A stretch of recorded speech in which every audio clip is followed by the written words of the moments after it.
Matjaž Kek, Matjaž, komentar tekme. Čestitam Švici za več kot zasluženo zmago. Pokazali so nam, kako na enostaven način in učinkovit način se da igrati nogomet. Nažalost je Slovenija v 3 dneh se razpadla, pokazala popolnoma drug obraz kot na tekmi v Stožicah proti Švedom.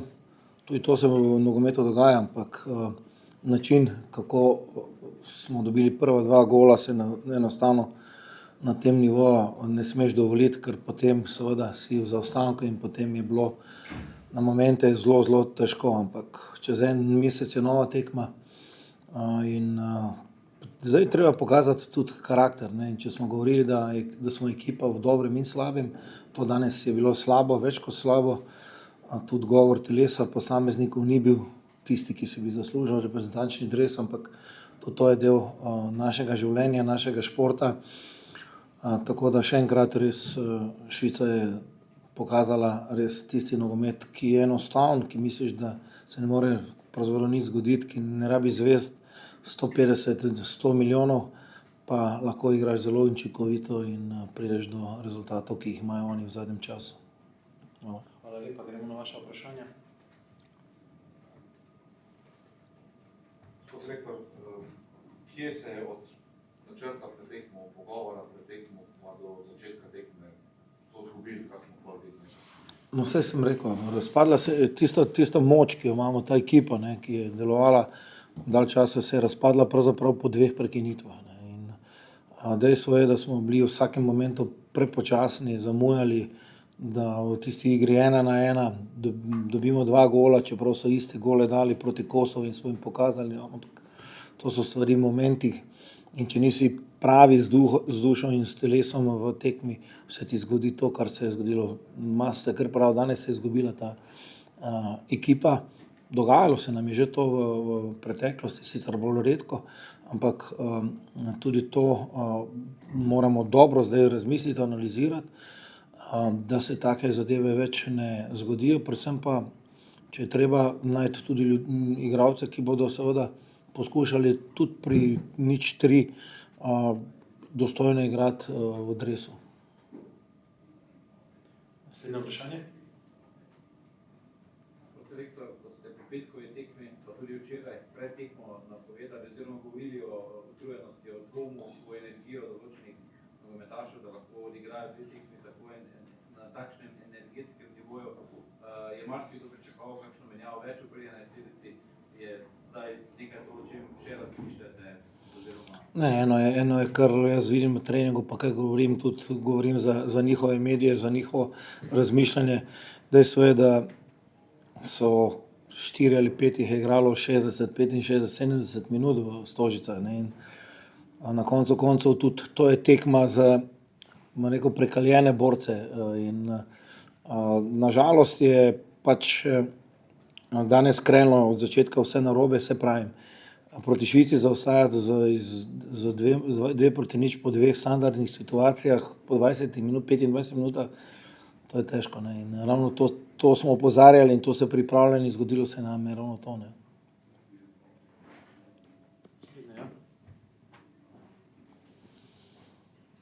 Gospod selektor, kaj se recimo da zdaj narediti do oktobra, okej, spremljamo reprezentante, upam, da čim več igrajo, da pridejo tudi fizično bolje pripravljeni, ampak tudi zdaj recimo naslednji neki individualni pogovori, tako je zdaj pogovor o slačilnici, kaj se da se bo to nekako vrnilo na ta nivo, kot je bilo recimo na evropskem?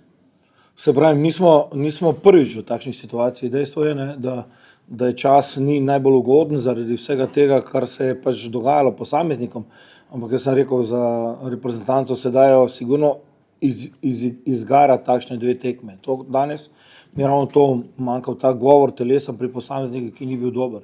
Imamo nekaj problemov z poškodbami, tudi Špora danes ni mogel igrati zaradi poškodbe, ampak način, kako so reagirali po 2-0, ni dober in to je lahko samo opozorilo. Jasno je, da smo že parkrat šli skozi in ponovno mislim, da je tisto najbitnejše, treba je zopet najti ekipo, treba se ekipa zopet sestaviti. Čaka nas zelo težka tekma v Prištini, ampak tekma, ki bo šla, ker gre za vse in na če si tu pravi, je ok, si zaslužiš kaj več, če ne, bomo pač razmišljali o prihodnosti, ampak z mano na čelu se moramo zavedati vsi skupaj v strokovnem štabu, igralci, da to ni bilo dobro, ne glede na to, da je Kosovo izgubilo pred 3 dnevi tu 4-0. Hvala, še kakšno vprašanje? Že. Gospod selektor, omenjali ste ta odnos pri zaostanku z 0-3. Kaj nas je bolj razjezilo ali pa razočaralo danes? Ta odnos v drugem polčasu ali tisti dve prekinitvi, ki sta v bistvu sporočili? In eno in drugo, vse to je skupaj povezano. Ne? Mi smo vlagali vsi skupaj, pa tudi trening je bil narejen ok in vse, pripravili tu taktično in na nek način, kako jih zaustavimo. Niso oni imeli kaj dosti v določenem momentu, ampak pomanjkanje agresivnosti na tem nivoju oziroma igra 1-1 je tisto, kar razjezilo. Najbolj jezen sem sam na sebe. Mislim, jaz pač takšen tip sem. In igralci so pa, toliko že smo dali skupaj skozi, točno vsak od nas ve, katero odgovornost nosi in kdo nosi kakšno krvico, zakaj. Tako da tu ne bo zdaj s prstom kazanje na bilo koga.